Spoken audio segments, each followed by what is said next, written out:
Hi everyone!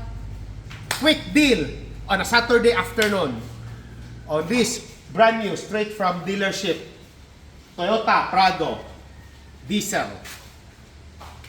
We upgrade the rims and tires to 20-inch Vogue Racing TE37 Tourer, wrap in BF Goodrich KO2 tires and black chrome center cap and raised hex lug nuts.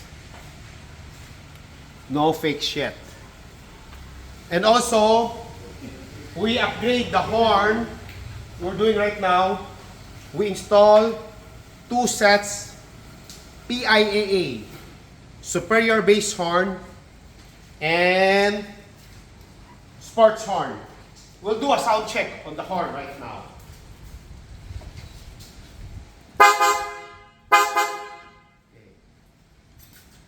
And also, we're right now installing 70 mile 4K front and back recording.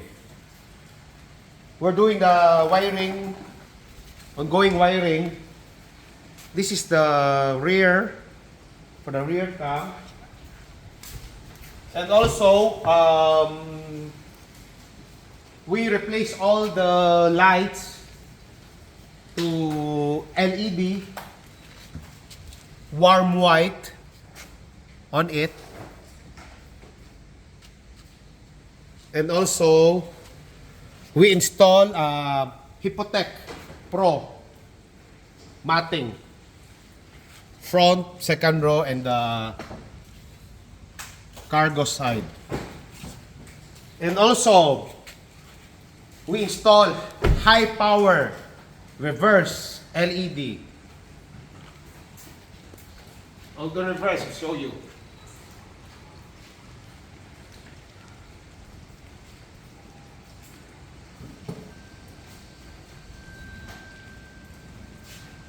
See how bright the reverse is.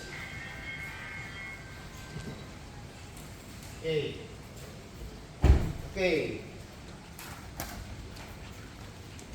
Look at the stance on this unit. We use the 20 by 9 offset. 20 by 9 offset 20 on this unit. Perfect stance.